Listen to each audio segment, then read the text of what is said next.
বিসমিল্লাহির রহমানির রহিম। আসসালামু আলাইকুম রহমতুল্লাহ।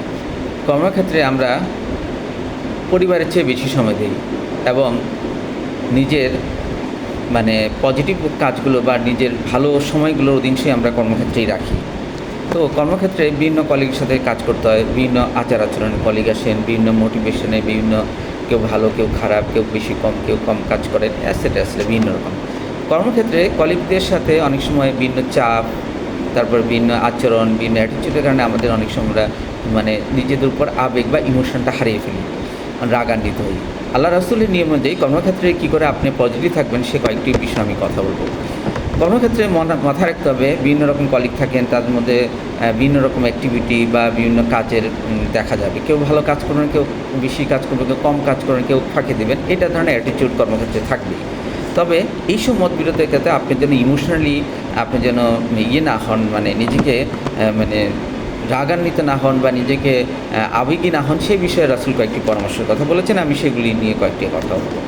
কর্মক্ষেত্রে সবসময় ইসলাম ইতিবাচক দিকগুলো চিন্তা করতে বলে। ইসলাম একজন কলিগের খারাপ দিকের মধ্যে অনেক পজিটিভ গুণ রয়েছে, আপনি তাকে সবসময় পজিটিভগুলো দিক দিয়ে দেখবেন, খারাপ দিক দিয়ে নয়। সহকর্মীদের সাথে সহযোগিতামূলক মনোভাব পোষণ করতে হবে। কোনো সহকর্মী যদি আপনাকে সে মনোভাব নাও পোষণ করে, তো আপনি পজিটিভ মনোভাব পোষণ করবেন, যাতে তার মধ্যে একটা পজিটিভ ইমপ্রেশন ক্রিয়েট হয়। রাগের মুহূর্তে নিজের প্রতিক্রিয়াকে কন্ট্রোল করবেন। রাগটা শো করার দরকার নেই, প্রতিক্রিয়া কন্ট্রোল করবেন। হঠাৎ রাগ এড়ানোই উচিত, কারণ এতে এনভায়রনমেন্ট নষ্ট হয় এবং পারস্পরিক সম্পর্কগুলো শেষ হয়ে যায়।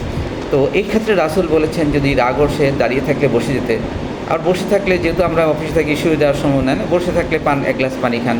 প্রয়োজনে আপনি একটু হাত মুখ ধুয়ে আসেন, উজু করে আসেন, কারণ পানি সবসময় আগুনকে নিষ্কৃত। রাগ যেহেতু একটা খারাপ জিনিস, আগুনের মতোই, তাহলে পানি আপনাকে সে বিষয়ে নিয়ন্ত্রণ করার জন্য সহজ হবে। নবীজি রাগ নিয়ন্ত্রণ করার জন্য অনেকগুলো পদ্ধতি বলেছেন, সেগুলি বলে আমি ভিডিও দীর্ঘায়িত করবো না। এই বিষয়ে নবীজি বেশ কিছু হাদিস আছে, সেগুলি আমি রিকোয়েস্ট করবো আপনি পড়ে নেবেন।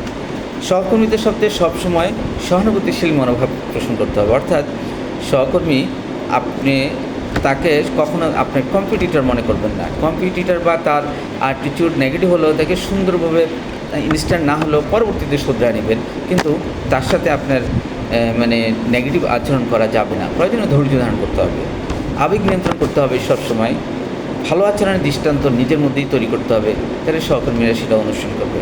তো ডিয়ার অডিয়েন্স, আমি যে কথাগুলো বললাম কর্মক্ষেত্রে ইসলাম কী করে আবেগ নিয়ন্ত্রণ করতে হয়, সেগুলো ছোট্ট একটা টিপস আপনাকে দিলাম, আশা করি কাজে লাগবে। ধন্যবাদ। আসসালামু আলাইকুম রহমতুল্লাহ।